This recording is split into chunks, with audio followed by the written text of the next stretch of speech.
Hey guys, चलिए example number 50 की तरफ को देख लेते हैं। मोशन इन प्लेन के अंदर एक बेसिक तो नहीं कह सकते, थोड़ा एडवांस लेवल का एक अच्छा क्वेश्चन है।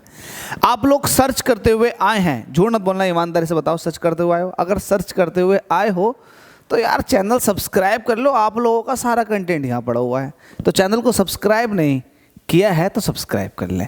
चलो इस क्वेश्चन को देखते हैं। हमसे कह रहा है find the moment about the point. Language बहुत इंपॉर्टेंट है। लैंग्वेज अगर ध्यान से पढ़ लिया आपने तो आपका काम बन जाएगा, चीज़ें अच्छे समझ में आ जाएंगी।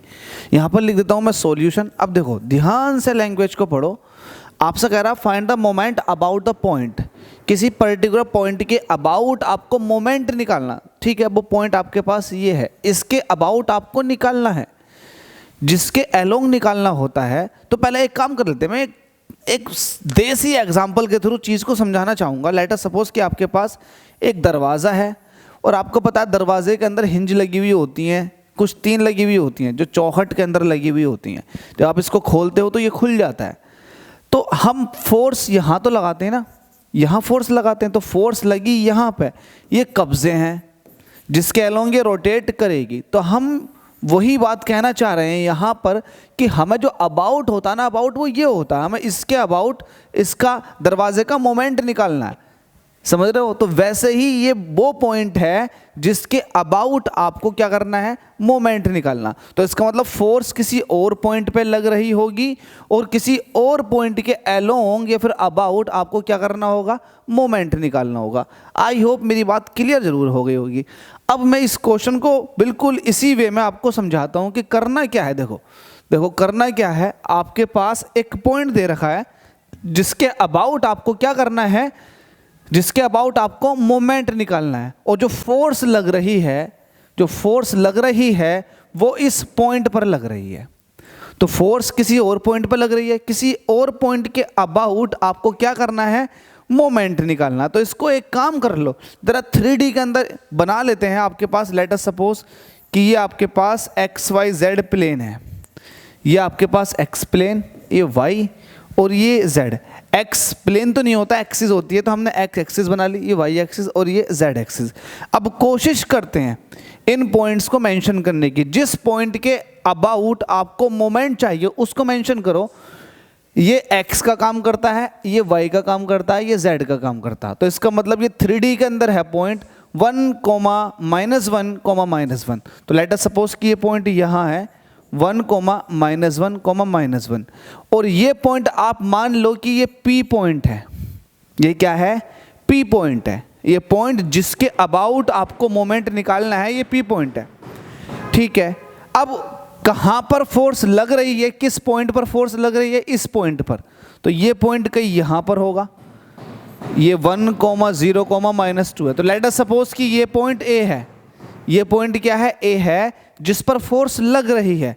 अब आपको क्या करना होता है, आपको अब ये करना होगा कि आपको इसका पोजीशन वेक्टर पता है, आपको इस P का भी पोजीशन वेक्टर पता है, पॉइंट P का पोजीशन वेक्टर पता है और आपको इस A का भी पोजीशन वेक्टर पता। तो आप करते क्या हो, आपको परपेंडिकुलर डिस्टेंस चाहिए होती है ना, जहां पर आपने फोर्स लगा रहे हो उस फोर्स से वो परपेंडिकुलर डिस्टेंस चाहिए होती है जिसके अबाउट आप फोर्स लगा रहे हो या फिर जिसके अबाउट आपको मोमेंट देखना है। तो आपको PA चाहिए ना, आपको क्या चाहिए, PA चाहिए। अब देखो PA कैसे निकालेंगे, जरा ध्यान दो। यहां पर आपको 3 वेक्टर दिखाई दे रहे हैं। लेट अस सपोज कि ये ओरिजिन है तो ये O हो गया। तो आपके पास ये P पर वेक्टर मत बनाओ, इसको पूरा दिखाओ। ये P पॉइंट है और ये आपके पास A पॉइंट है, ठीक है।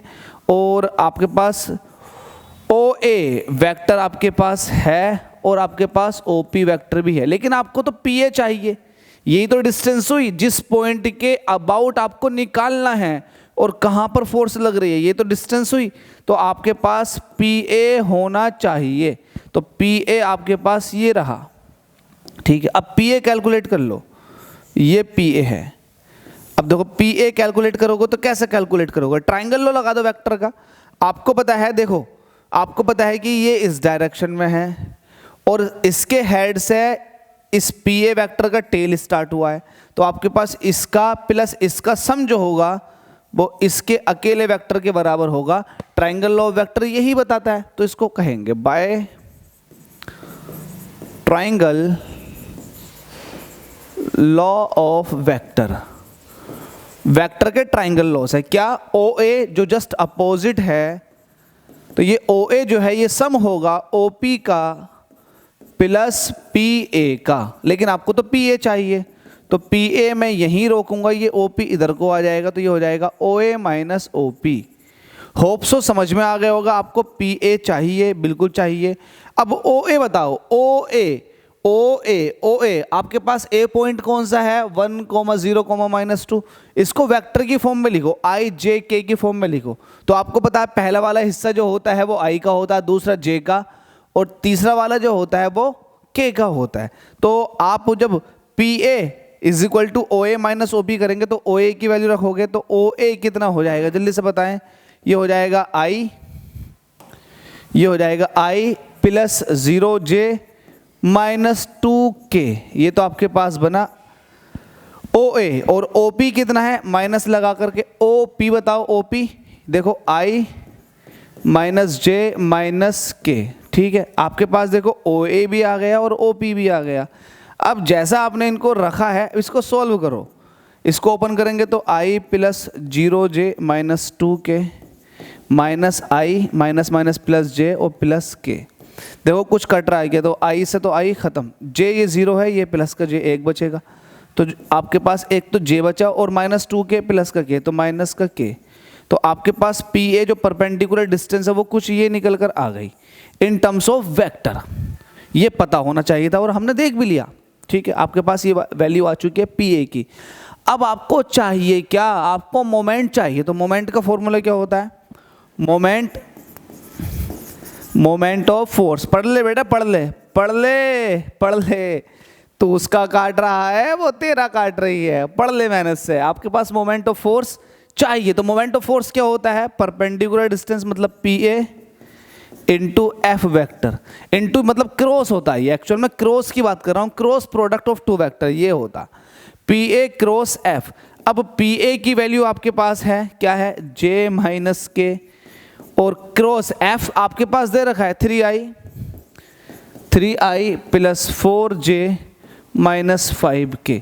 अब 2 वेक्टर का क्रॉस प्रोडक्ट है और आपको पता है कि क्रॉस प्रोडक्ट किया किस तरह से जाता है, किस तरह से किया जाता है बताओ, आपको जल्दी से पता होगा, पी ए, आप इसको ऐसा मत लिखो, अब तो आपने इन टर्म्स ऑफ वेक्टर लिख ही चुके हो, i - j, यही था ना, देखो, और j -k, तो इसको मैं j बना दूँ, j -k, तो आपके पास tau is equal to j -k, शाबाश, क्रॉस f कितना था आपके पास, f आपके पास है 3i plus 4j -5k, 3i plus 4j -5k, एक बार और चेक कर लो, 3i प्लस 4j -5k। अब इन दोनों का क्रॉस प्रोडक्ट किस तरह से करते हैं वो आपको अच्छे से पता है। क्या करते हो आप, इस तरह का एक डिटर्मिनेंट बना लेते हो और यहाँ पर i j k लिख देते हो, ठीक है भाई। जब आपने इस तरह का i j k लिख दिया है तो इसके बाद आप क्या करते हो, पहला वाला जो आपके पास वेक्टर है उसके आप i j k के कोफिशिएंट लिखते हो, तो उसमें i का कोफिशिएंट कितना 0, j का कोफिशिएंट कितना है, j का कोफिशिएंट प्लस का 1 है और k का कोफिशिएंट माइनस का 1 है, तो मैंने इसके कोफिशिएंट लिख दिए। सिमिलरली मुझे इसके कोफिशिएंट लिखने, तो i का कितना है 3, j का कितना है 4 और k का कितना है -5। सॉल्व करने का तरीका i इस तरह से लिखेंगे, जब आप i को सॉल्व करेंगे तो देखो क्रॉस मल्टीप्लाई होती है तो -5 ये हो जाएगा, और एक फॉर्मूले वाला माइनस होता है, और 4 1 जा 4, ये -4 कैलकुलेशन वाला माइनस आया, तो ये मैंने i सॉल्व कर दिया। अब ये -j, ये फॉर्मूले वाला माइनस है, j को सॉल्व कर रहे हैं तो आप j वाली रो और j वाला कॉलम हाइड कर लेंगे, इसकी इससे मल्टीप्लाई करेंगे तो 0 हो जाएगा, फॉर्मूले वाला माइनस, 3 की 1 से मल्टीप्लाई करोगे तो -3, ये आपने i सॉल्व कर दिया, ये आपने -j। अब इसके बाद लास्ट वाला आता है तो इसको प्लस का k दिखाएंगे, ठीक है, इसको हाइड कर दिया, 4 0 0 और 3 1 -3, बस लिख दो सही करके। अब i ये -5 है, माइनस प्लस के 4, -j ये हो जाएगा +3, ये हो जाएगा -3k, सही करके ओपन करोगे तो ये हो जाएगा माइनस का आई माइनस 3J और माइनस 3K, आपके पास ये निकल कर आ चुका है torque. Tau is equal to minus K I minus 3J minus 3K। Hope so समझ में आ गया होगा, इतना टफ नहीं था। मैं इसके आंसर को एक बार वेरीफाई कर लेता हूँ, माइनस आई माइनस 3J और माइनस 3K। तो आपसे यही पूछ रहा था कि टॉर्क बता दो किसी पर्टिकुलर पॉइंट के अलोंग, उस पॉइंट की आपको लोकेशन दे रखी थी, इट मीन्स उसके कोऑर्डिनेट दे रखे थे, और जिस पॉइंट पर फोर्स लग रहा था उसके भी कोऑर्डिनेट दे रखे थे। जब आपको कोऑर्डिनेट पता होते हैं तो आप उन कोऑर्डिनेट्स को वेक्टर में कन्वर्ट कर सकते हैं, 3D के अंदर या 2D के अंदर। आपने कर लिया और आपने उसी को सॉल्व करते हुए देख लिया। कुछ टफ नहीं है, इजी है। सबसे पहले आपको यही देखना है कि किस पॉइंट के अबाउट आपको टॉर्क चाहिए और कहाँ पर फोर्स लग रही है। आपने ये चीज़ अच्छे से पहचानी, उसके बाद में आपने वेक्टर निकाला। आपको ये पोजीशंस दे रखी थी पॉइंट की, पोजीशन वेक्टर बना लिया आपने, लेकिन आपको उस पॉइंट जिसके अबाउट आपको टॉर्क चाहिए, मोमेंट चाहिए, उस पॉइंट जहाँ पर फोर्स लग रहा है वो डिस्टेंस चाहिए होती है, वही आपकी डिस्टेंस होती है परपेंडिकुलर डिस्टेंस, वो आपने निकाली, वो PA थी। और आपको पता कैसे निकाली आपने, समझ में आ गया होगा। चलिए नेक्स्ट क्वेश्चन में मुलाकात करते हैं। वीडियो को शेयर जरूर कर दें। Thank you so much.